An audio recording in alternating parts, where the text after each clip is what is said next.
Hello students, welcome to knowledge cell YouTube channel. আজ আমরা field থিওরির একটা থিওরেমের উপর ডিসকাশন করব। সেই থিওরেমটা হচ্ছে গস ডাইভারজেন্স থিওরেম। এটা খুব ইম্পর্ট্যান্ট একটা থিওরেম। তো চলো শুরু করা যাক। এই থিওরেমের কাজ কি আমরা দেখতে পাচ্ছি, লেখা আছে surface integral of any vector is equal to the volume integral of the same vector of its divergent. তার মানেটা কি? আমার একটা ভেক্টর যে কি ধরা আছে এ, কি বললো, আমার একটা ভেক্টর ধরা আছে কি এ। এই ভেক্টরের যে সারফেস ইন্টিগ্রাল কিভাবে লেখা হয়? ডাবল ইন্টিগ্রেশন সাইন দিয়ে নিচে একটা এস। তাহলে সারফেস ইন্টিগ্রাল কিভাবে লেখা হয়? একটা ডাবল ইন্টিগ্রেশন সাইন দিয়ে তার নিচে কি দিতে হয়? এস। সেটা কার সাথে ইকুয়াল হবে? ভলিউম ইন্টিগ্রালের সাথে। কার ভলিউম ইন্টিগ্রাল? ডাইভারজেন্টের ভলিউম ইন্টিগ্রাল। আমার যে ভেক্টরটা আছে সেই ভেক্টরের যে ডাইভারজেন্ট, সেই ডাইভারজেন্টের যে ভলিউম ইন্টিগ্রাল, সেটার সাথে আমার সারফেস ইন্টিগ্রাল কি হবে? ইকুয়াল হবে। বোঝা গেল কি বললাম? আমার একটা সারফেস, ধর এটা সারফেসটা আছে, সেই সারফেসের যে একটা সারফেস ইন্টিগ্রাল, একটা তার ভেতরে একটা ভেক্টর আছে এ, সেই সারফেসের ভেক্টর এর যে সারফেস ইন্টিগ্রাল, সেই সারফেস ইন্টিগ্রালটা এই সেম ভেক্টরের যে ডাইভারজেন্ট হয়, সেই ডাইভারজেন্টের ভলিউম ইন্টিগ্রালের সাথে কি হবে? ইকুয়াল হবে। আর ভলিউম ইন্টিগ্রাল কিভাবে লিখতে হয়? ট্রিপল ইন্টিগ্রেশন দিতে হবে, আর নিচে একটা কি দিতে হবে? ভি। সেটাই হচ্ছে আমার ভলিউম ইন্টিগ্রালের সাইন। এবার এখানে একটা জিনিস খেয়াল করা, সারফেস আছে। এবার সেই সারফেসের পারপেন্ডিকুলারলি কতগুলো ফিল্ড লাইন আছে। আর আমরা জানি কোনো সারফেসের ওপর দিয়ে যদি পারপেন্ডিকুলারলি মাল্টিপল ফিল্ড লাইন যায়, তাকে আমি কি বলি? ফ্লাক্স বলি। কি বললাম? যখন কোনো সারফেসের ওপর দিয়ে মাল্টিপল ফিল্ড লাইন পারপেন্ডিকুলারলি যায়, তাকে আমরা কি বলি? ফ্লাক্স বলি। তাই এখানে এই যে সারফেস ইন্টিগ্রালটা তৈরি হয়েছে, এটাকে একটা বলা হয় সারফেস ইন্টিগ্রাল। কি বলা হয়? Surface integral. সেটাকে আরেকটা কি বলতে পারি? আমি ফ্লাক্স বলতে পারি। কোনটাকে? এইটাকে কি বলতে পারি? এ ডট ডিএস কি বলতে পারি? ফ্লাক্স। বোঝা গেল না? গেল না? কি বললাম? আমার যে এ ডট ডিএস, এটাকে কি বলতে পারি? ফ্লাক্স। কেন? আমি কি দেখলাম? যখন কোনো সারফেসের উপর দিয়ে মাল্টিপল ফিল্ড লাইন যায়, যখন কোনো সারফেসের উপর দিয়ে মাল্টিপল ফিল্ড লাইন যায়, তখন পারপেন্ডিকুলারলি যায়, তাকে আমি কি বলি? ফ্লাক্স। তাহলে এখানে যে ফ্লাক্সটা তৈরি হয়েছে, সেই ফ্লাক্স ইকুয়ালস টু কি লিখতে পারি? আমি লিখতে পারি divergent of A. Divergent of A মানে কি? A dot DS. এবার প্রথম কথা আছে, আমি তো এ ভেক্টর বুঝতে পারলাম। ডিএসটা কি? ডিএসটা কি হচ্ছে? সাপোজ ধরে নিলাম এটা হচ্ছে সেই সারফেসটা। সেই সারফেসে যদি মাল্টিপল টাইমস কাট করা হয়, তাহলে কাট করলাম, তখন এটা হচ্ছে এস সারফেস। সেই যখন এস সারফেসকে মাল্টিপল টাইমস কাট করি, তখন সে তার ছোট ছোট পার্ট পাওয়া যায়। সেই ছোট ছোট পার্টে আমি কি লিখলাম? ডিএস লিখলাম। তাহলে যদি সেই ফিল্ড লাইনগুলো আমার এস সারফেসের উপর দিয়ে যায়, তাহলে ডিএস এর উপর দিয়ে তো যাবে। বোঝা গেল? কারণ ডিএসটা এস এরই একটা পার্ট। বোঝা গেল কি বললাম? যদি আমার ফিল্ড লাইনগুলো, এই ফিল্ড লাইনগুলো এর উপর দিয়ে পারপেন্ডিকুলারলি যায় এ ভেক্টর থ্রু, তাহলে ডিএস এর উপর দিয়ে যাবে। কেন? এস সারফেসের একটা পার্ট হচ্ছে ডিএস। ক্লিয়ার না? ক্লিয়ার না? কি বললাম? এস সারফেসের পার্ট হলো ডিএস। ক্লিয়ার? আশা করি এ অ্যাকর্ডিং কারো কোনো প্রবলেম নেই। ক্লিয়ার? তাহলে সেখানে আমার কি আছে? এ surface integral A dot dS, surface integral equals to volume integral divergent A dot dV. এটাকে আর একটা কি লেখা যায়? এটা হচ্ছে আমার ভলিউম ইন্টিগ্রাল। ক্লিয়ার? আশা করি এই অ্যাকর্ডিং কারো কোনো প্রবলেম নেই। তাহলে আমরা তো এই জিনিসটা দেখলাম যে গ্রস ডাইভারজেন্স থিওরেমের কাজ হচ্ছে একটা একটা ভেক্টরের সারফেস ইন্টিগ্রালকে তার ডাইভারজেন্টের যে ভলিউম ইন্টিগ্রাল তার সাথে ইকুয়াল করে। এবার সেই ভলিউম ইন্টিগ্রাল যে ইকুয়াল টু করলো, কিভাবে করলো, কেনই করলো, এই ইন্টিগ্রাল যে হলো বা ট্রান্সফার যে হলো, এটাকে নিউমেরিক্যাল ফর্মে কিভাবে আমি পেশ করব বা কিভাবে আমি রিপ্রেজেন্ট করব, সেই টোটাল ডিসকাশন এইখানে করব। তো চলো শুরু করা যাক। তাহলে এখানে চলে এলাম, দেখো প্রুফ। তাহলে এই প্রুফটা স্টার্ট করার আগে এখানে দেখে নিতে হবে একটা সারফেস আছে। কি আছে? একটা সারফেস। তাহলে এখানে দেখতে হচ্ছে একটাই সারফেস, যে সারফেসে কি দিয়ে লেখা হচ্ছে? এস দিয়ে লেখা হচ্ছে। ক্লিয়ার? এবার এই যে সারফেসটা আমি এঁকেছি তার একটাই ভলিউম, সেটা কি? ভি। কি বললাম? আমার একটা সারফেস আছে, সেই সারফেসটা কি দিয়ে লেখা হচ্ছে? এস দিয়ে লেখা হচ্ছে। সেই সারফেসের ভলিউম কি? ভি। আশা করি অ্যাকর্ডিং কারো কোনো প্রবলেম নেই। যে কথাটা আমি এখানে বলছি ছবিতে, সারফেস একটাই এস, ভলিউম তার একটাই ভি, সেই জিনিসটা আমি এখানে লিখছি। দেখো, let's take a finite volume V.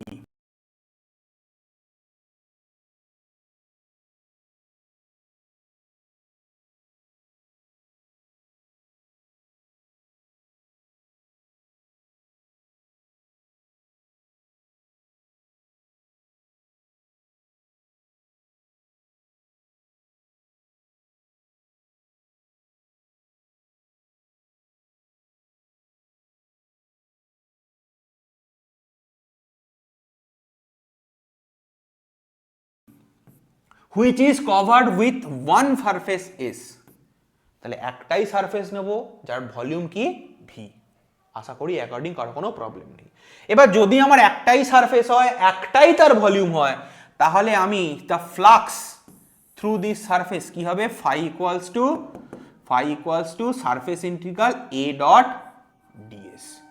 কি দেখলাম, the flux through this surface integral is phi equals to surface integral A dot DS. DS why আগের পেজে আমি ডিসকাসটা করলাম। ক্লিয়ার? আশা করি অ্যাকর্ডিং কারো কোনো প্রবলেম নেই।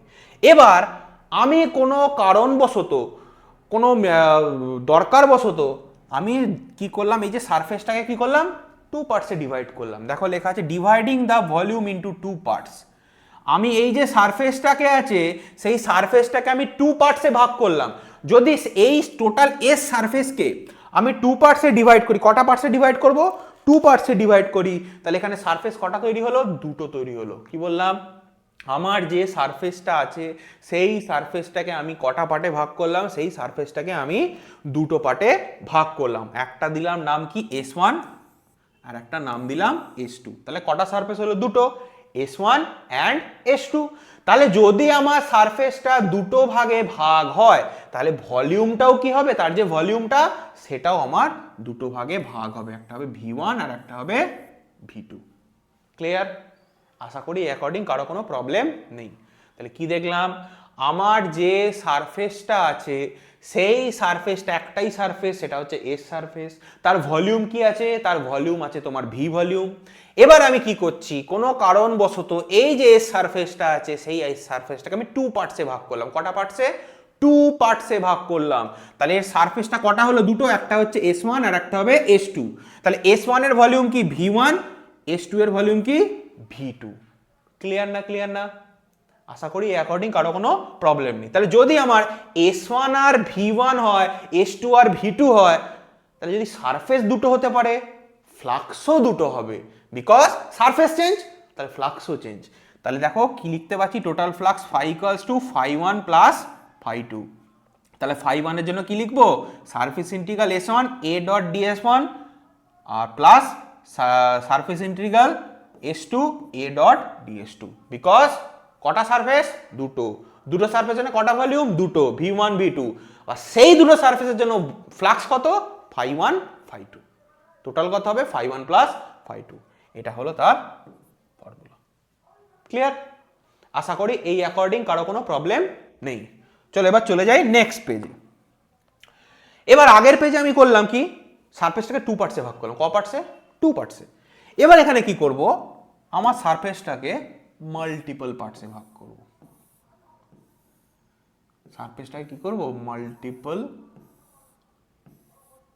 পার্টসে ভাগ করব।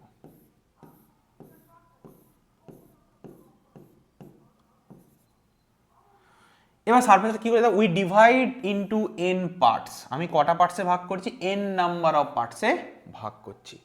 তাহলে n নাম্বার অফ পার্টস কি, ইনফাইনাইট হতে পারে। 1 2 3 4 5 6 করতে করতে এইভাবে লাস্টে কি পৌঁছবে, n। দেখো ফার্স্টে দেখো S1 surface, S2 surface, S3 surface, এইভাবে চলতে চলতে Sn সারফেস। ক্লিয়ার? আশা করি অ্যাকর্ডিং কারো কোনো প্রবলেম নেই। তাহলে আমি তো এত বড় তো লিখবো না নিশ্চয়ই ইকুয়েশন, আমি এটাকে ছোট করব। কিভাবে ছোট করব, এইভাবে ছোট করব। এটা কি চিহ্ন, এটাকে বলা হয় সামেশন। এই যে চিহ্নটা আছে এটা কি বলা হয়, সামেশন চিহ্ন। কি চিহ্ন, সামেশন চিহ্ন। কি করেছি দেখো, নিচে কি লিখেছি, i ইকুয়ালস টু 1, এখানে কি আছে n। তাহলে এটা মানে কি, আর লিখে surface integral SI a dot dsI। তাহলে আমি তো এই জিনিসটা লিখলাম, এটা কিভাবে এইটাকে রিপ্রেজেন্ট করছে, এই পুরোটা কিভাবে রিপ্রেজেন্ট করছে, ভালো করে দেখো। এখানে কি লিখেছে, i ইকুয়ালস টু 1। তাহলে যদি আমি SI এর জায়গায় i এর জায়গায় 1 বসাই, এখানে DSI এর জায়গায় 1 বসাই, তাহলে কোনটা হয়, এইটা ফর্ম হয় না, ফার্স্টের জিনিসটা ফর্ম হয় না। ভালো করে দেখবে, যদি আমি i এর জায়গায় 1 বসাই, তাহলে এই জিনিসটা হয় S1 a ডট ds1। তারপর উপরে কি আছে, n।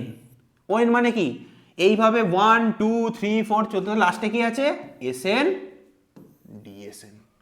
তাহলে এইটাই হচ্ছে মিনিমাম ভ্যালু, এটা হচ্ছে আমার ম্যাক্সিমাম ভ্যালু। এই জিনিসটাকেই ছোট করে কি দিয়ে লিখেছি আমি, সামেশন দিয়ে লিখেছি। কি দিয়ে লিখেছি? সামেশন দিয়ে লিখেছি। ক্লিয়ার? আশা করি এইখান থেকে এইভাবে গিয়ে ট্রান্সফার করলাম, কারো কোনো বুঝতে অসুবিধা নেই। এবার এইখানে এই যে ছবিটাকে যেটা কি করেছি, মাল্টিপল টাইমস কাট করেছি, মাল্টিপল টাইম কাট করেছি। তার মানেটা কি, যদি এস সারফেসের ভলিউম একটা ভলিউম ছিল কি ভি, যখন কন্টিনিউ কাট করতে থাকছি করতেই থাকছি তার ভলিউম কি দাঁড়িয়েছে ভিআই। মানে ছোট ছোট জিনিসের ভলিউম কি দাঁড়িয়েছে ভিআই। যখন একটাই সারফেস ছিল এস, তখন তার ভলিউম কি ছিল ভি। কিন্তু যখন কন্টিনিউ কাট করতেই থাকছি শেষ পর্যন্ত তার ভলিউম কি দাঁড়িয়েছে ভিআই। এবার ভিআই কি কত দেখছি, আপাতত কি করছি দেখো, multiply and divide by VI to convert surface integral into volume integral. তাহলে ভিআই কি করতে কাজ করছি, কনভার্ট করতে। কি কনভার্ট করতে কাজ করছি? সারফেস ইন্টিগ্রালকে ভলিউম ইন্টিগ্রালে কনভার্ট করার জন্য ডিভাইডও করছি মাল্টিপ্লাইও করছি। তাহলে ভিআইটা কি করছি, এখানে ডিভাইডও করছি মাল্টিপ্লাইও করছি। তাহলে এখানে ফাই ইকুয়ালস টু কি হলো, সামেশন যেমন আছে থাকলো, ওপর নিচে ভিআই দিয়ে মাল্টিপ্লাই করলাম, নিচে ভিআই দিয়ে ডিভাইড করলাম, যা আছে বাকিটা তাই লিখেছি, আর কিছু চেঞ্জ নেই। খালি কি করেছি, ডিভাইডও করেছি মাল্টিপ্লাই করেছি। কিন্তু কেন করেছি এটা খেয়াল রাখতে হবে। আমার পুরো সিস্টেমটা যে চলছে এই যে এন পর্যন্ত এসএন, এটা কি ইন্টিগ্রাল, সারফেস ইন্টিগ্রাল। কিন্তু গস ডাইভারজেন্স থিওরেম চাইছে এটা কি, আমার সারফেসকে ভলিউম ইন্টিগ্রালে কনভার্ট করছে। আলটিমেটলি আমার লক্ষ্য কি, ভলিউম ইন্টিগ্রাল করা। সারফেস ইন্টিগ্রাল থাকলে আমার হবে না, কারণ গস ডাইভারজেন্স থিওরেম বলছে সারফেসকে ভলিউমে ট্রান্সফার করতে হবে।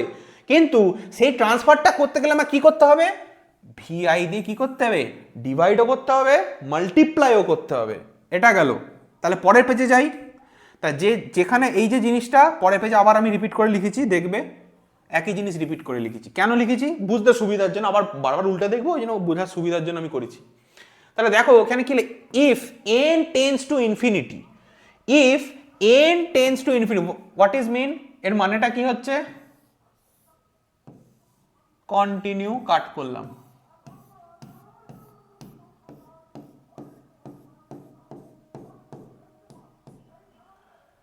এস হচ্ছে সারফেস, এন হচ্ছে ভি হচ্ছে ভলিউম। এস সারফেসের যে ভলিউম সেটা কি ভি। এবার এস একটাই সারফেস, তার ভলিউম কি ভি। আমি কি করছি, এই এস সারফেসকে মাল্টিপল টাইমস কাট করছি। তাহলে এই যে ছোট ছোট যে সারফেসগুলো আছে, এই ছোট ছোট যে সারফেসগুলো আছে, সেই সারফেসের ভলিউম কি হবে, ছোট হবে না বড় হবে? অবভিয়াসলি ছোট হবে, কারণ কন্টিনিউ যদি সারফেসটাকে আমি কাট করতেই থাকি, তার ভলিউমটা আস্তে আস্তে কি হবে, এতটাই ছোট হয়ে যাবে যে প্রায় দেখাই যাবে না। তার মানেটা কি, সাপোজ ধরো এটা হচ্ছে চকলেট, এটাকে আমি দুভাগে ভাগ করলাম, একটা, তাহলে কটা পাইলাম, দুটো, কটা পাবো, 1 2, মিটলো। কিন্তু যদি এই চকলেটটাকে কন্টিনিউ কাট ছোট করতেই থাকি, কেটেই যাচ্ছি ছুরি দিয়ে কেটেই যাচ্ছি, কাটতে আলটিমেটলি যখন এক একটা পিস হবে না, এতটা ছোট হবে দেখাই যাবে না, যেন মানে দেওয়ার থেকে না দেওয়া ভালো ওই চকলেটটা।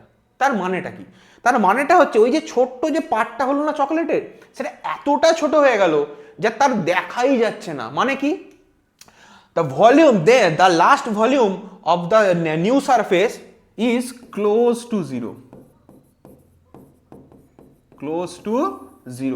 not equal to zero but close to zero, এতটাই ছোট। That's why এখানে কি লেখা আছে ভালো করে দেখো, if n tends to infinity, যদি কাট n নাম্বার অফ কাটস আমি দিতেই থাকি, ইনফাইনাইট কাটস দিতে থাকি, তাহলে আমার ভিআই যে ভিআইটা যেটা টেন্স টু জিরো, মানে ক্লোজ টু জিরো, এতটাই ছোট হয়ে যাবে যে সেটা এমনই ছোট হয়ে যাচ্ছে দেখাই যাচ্ছে না, এতটা ছোট হয়ে যাচ্ছে। ওই জন্য ভিআই ক্লোজ টু জিরো, দেখো লেখা আছে very very close to zero. তার মানে এটা কি, এতটাই ছোট যে যেন মনে হচ্ছে, মানে ধরো এটা কাট হলে কত হবে, এর ভাগটা ভলিউমটা 0.00000 করে 1, এতটা ছোট, তো এটা প্রায় তো ক্লোজ টু জিরো। এই জন্য বলা হচ্ছে যদি আমার এন নাম্বার অফ কাটস বা N number of surface cutting হতেই থাকে, আমার যে ভিআইটা নতুন যে ভলিউমটা তৈরি হবে, সেই ভলিউমটা আমার ক্লোজ টু জিরো, মানে এতটাই ছোট, এটাকে আমি কি করতে পারি, নেগলেক্ট করতে পারি। এই কথাটা আমার খেয়াল রাখবে। কি বললাম, ভিআইটা এতটাই ছোট যে আমি কি করতে পারি, নেগলেক্ট করতে পারি। এই কথাটা নেগলেক্ট কেন বললাম, পরের লাইনে দেখো। এখানে দেখো we know that a dot dS equals two divergent, এটা আমরা আগের লাইনেই প্রথম পেজেই করে এসেছি, যে আমরা জানি ডাইভারজেন্ট অফ এ মানে হচ্ছে এ ডট ডিএস। এখানে দেখো আমি কি করেছি, লিমিট দিয়েছি। লিমিট দেওয়ার পরে এখানে যে ভিআইটা ছিল, এই যে ভিআইটা ছিল কি করে গেল, উড়ে গেল। ভিআইটা কি হয়ে গেল, উড়ে গেল। কেন? প্রথম কথা, এই ভিআইটা কিভাবে আছে এর সাথে কিভাবে আছে, মাল্টিপ্লিকেশনে আছে,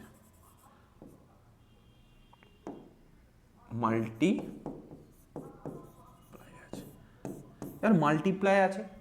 তাহলে আমি কি দেখলাম একটু মাত্র, এই মাত্র বলি VI is close to zero. সবসময় জেনে রাখবে, যদি কোনো কম্পোনেন্ট বা কোনো নাম্বার, ধরো একটা 0. কত ধরলাম, 0.00000 করতে করতে 1 ইন্টু 50, এখানে একটা 50 নাম্বার আছে, একটা 0.00 করে সামথিং একটা নাম্বার আছে। কে বড়? অবভিয়াসলি এ বড়। কে ছোট? এ ছোট। কিন্তু কতটা ছোট? অনেক ছোট। এর তুলনায় এই নাম্বারটা অনেক ছোট। সেই ছোট হবার জন্য আমার এই নাম্বারটাকে আমি কি করতে পারি, নেগলেক্ট করতে পারি। কি বললাম, যখন কোনো দুটো নাম্বার থাকে, সেই দুটো নাম্বারের মধ্যে একটা নাম্বার যদি ভেরি ভেরি স্মল হয়, তখন সেই ছোট নাম্বারটাকে বা সেই স্মল নাম্বারটাকে আমি ইগনোর বা নেগলেক্ট করতে পারি। তাহলে আমি কি লিখতে পারি এটাকে, 50। যদি এরকম 0.00 ইন্টু 50 থাকে, তাহলে এখানে যে ছোট নাম্বারটা সব থেকে, সেটাকে আমি কি করতে পারি, নেগলেক্ট করতে পারি। ক্লিয়ার না? ক্লিয়ার না? আশা করি এই অ্যাকর্ডিং কারো কোনো প্রবলেম নেই। তাহলে যেহেতু, হ্যাঁ শর্ত, কি শর্ত, এখানে নেগলেক্ট তো করলাম, শর্তটা হচ্ছে কিসে থাকতে হবে, মাল্টিপ্লাই বা মাল্টিপ্লিকেশনে থাকতে হবে, ডিভাইডে থাকলে হবে না। যদি মাল্টিপ্লিকেশনে থাকে তখনই আমি ইগনোর করতে পারবো, না হলে আমি ইগনোর করতে পারবো না। শর্ত আবার বলছি, যদি দুটো নাম্বারের মধ্যে একটা নাম্বার আমার মাল্টিপ্লিকেশনে থাকে, দুটো নাম্বার যদি মাল্টিপ্লিকেশনে থাকে, তার মধ্যে যদি একটা number is very very small হয়, তাহলে সেই ছোট নাম্বার বা স্মল নাম্বারটাকে আমি কি করতে পারি, নেগলেক্ট করতে পারি। ক্লিয়ার? যেমন তাই যে ছোট তাকে নেগলেক্টই করা হয়, এটাই হয়ে আসছে। ক্লিয়ার? এই ছোটটাকে কি হচ্ছে, নেগলেক্ট করে দিলাম। ক্লিয়ার? আশা করি অ্যাকর্ডিং কারো কোনো প্রবলেম নেই। তাহলে নেগলেক্ট করে দিলাম, তার নেগলেক্ট যদি হয়ে যায় তো বাদ চলে গেল, নেগলেক্ট করে দিলাম। তারপর কি বাদ গিয়ে কি যা আছে তেমন লিখলাম, লিমিট দিলাম, ভিআই টেন্স টু 0 দিলাম। এবার দেখো পরের লাইনে কি করছি, এখানে ভিআই নিচে আছে, ভিআইটা কি, very very very very very small. এই যে ভিআইটা যে ভেরি ভেরি স্মল, সেটাকে যখন কোনো আপার কম্পোনেন্ট দিয়ে ডিভাইড করছি, যখন ভিআইটা ছোট ভেরি স্মল, যখন ওপর থেকে নিচে ডিভাইড করছি, সারফেস ইন্টিগ্রাল নিচে আছে, আবার বলছি, যখন ওপরে সারফেস ইন্টিগ্রাল আর নিচে কে আছে, ভিআই, যখন সেই সারফেস ইন্টিগ্রালকে ভিআই দিয়ে ডিভাইড করা হচ্ছে, সেই সারফেস ইন্টিগ্রালটা কিসে কনভার্ট হয়ে গেল, সেই সারফেস ইন্টিগ্রাল আমার কিসে কনভার্ট হবে, ভলিউম ইন্টিগ্রালে কনভার্ট হবে। তার আগে এ ডট ডিএস এর কি ছিল আমরা জানতাম, ডাইভারজেন্স অফ এ। সেই এ ডট ডিএস এর জায়গায় কি ডাইভারজেন্স অফ এ লিখলাম। তারপর দেখো এই যে সারফেস ইন্টিগ্রালটা আছে, সেই সারফেস ইন্টিগ্রালকে যখন আমি ভিআই দিয়ে ডিভাইড করছি, সেটা কি ইন্টিগ্রালে কনভার্ট হলো, আমার ভলিউম ইন্টিগ্রালে কনভার্ট হলো। এবার যখনই এটা ভলিউম ইন্টিগ্রালে কনভার্ট হয়ে গেল, তখন তো ডিএস থাকবে, থাকবে না। কেন? ভলিউম ইন্টিগ্রাল তো, এটা তো সারফেস ইন্টিগ্রালের জন্য। যখনই ভলিউম ইন্টিগ্রালে কনভার্ট হয়ে গেল, এই যে সারফেস ইন্টিগ্রালটা আছে, সেই সারফেস ইন্টিগ্রালটা আমার ডিভিতে কনভার্ট হয়ে গেল। ক্লিয়ার? তাহলে এখান থেকে আমি কি করলাম, we can write that surface integral A dot dS equals to volume integral divergent A dot dV. এই হয়ে গেল আমার proof of Gauss divergence theorem. আশা করি এই অ্যাকর্ডিং, এই পুরো থিওরেম প্রুফ অ্যাকর্ডিং কারো কোনো প্রবলেম নেই। এবার এই যে প্রুফটা করালাম, তো নিউমেরিক্যাল আছে, সেই নিউমেরিক্যালটা কবে হবে, সেই নিউমেরিক্যালটা আমাদের নলেজ সেল অ্যাপে প্রোভাইড করা আছে। কিভাবে তোমরা নিউমেরিক্যালটা সলভ করবে, কিভাবে ওর থেকে আরও কত ধরনের কোশ্চেন হতে পারে, সেই টোটাল ডিসকাশন আমাদের নলেজ সেল অ্যাপে প্রোভাইড করা আছে। তোমরা চাইলে ডেসক্রিপশানে দেওয়া লিঙ্ক থেকে সেই নলেজ সেল অ্যাপটাকে ইনস্টল করো।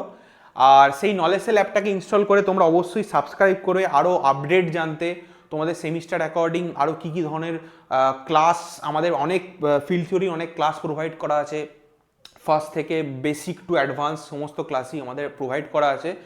যদি তোমাদের কোনো ডাউট থেকে থাকে তোমরা লিঙ্কের ডেসক্রিপশানে দেওয়া কন্ট্যাক্ট ডিটেলসে কন্ট্যাক্ট করতে পারো, কিভাবে তোমরা সাবস্ক্রিপশান নেবে বা কিভাবে তোমাদের সেমিস্টার ডাউটগুলো রিজলভ হবে, তোমরা কন্ট্যাক্ট করতে পারো। আর এই ভিডিও অ্যাকর্ডিং যদি কারোর কোনো ডাউট থেকে থাকে বা এই করেসপন্ডিং এই থিওরেম করেসপন্ডিং যদি আরও থিওরেম তোমাদের মনে হয় যে আরও থিওরেম ভিডিও যদি বানালে তোমাদের হেল্পফুল হয়, অবশ্যই তোমরা কমেন্ট বক্সে জানাবে। আর যদি মনে হয় যে স্যার এই জিনিসটা আমার ডাউট হচ্ছে, এই টপিকটা আমার ডাউট হচ্ছে, অবশ্যই জানাবে কমেন্ট বক্সে। আর যদি তোমরা ইন্টারেস্টেড থাকো, হ্যাঁ আমরা নলেজ সেলের ফ্যামিলির সাথে জয়েন হতে চাইছি, ইন ফিউচার আমরা আরও ফেসিলিটি পেতে চাইছি, শুধুমাত্র ইউটিউবের মধ্যে আমরা বেঁধে ধরে থাকতে চাইছি না, অবশ্যই তোমরা ডেসক্রিপশানে দেওয়া কন্ট্যাক্ট ডিটেলসে যোগাযোগ করবে আর আমাদের নলেজ সেল অ্যাপে অবশ্যই জয়েন হবে। Thank you.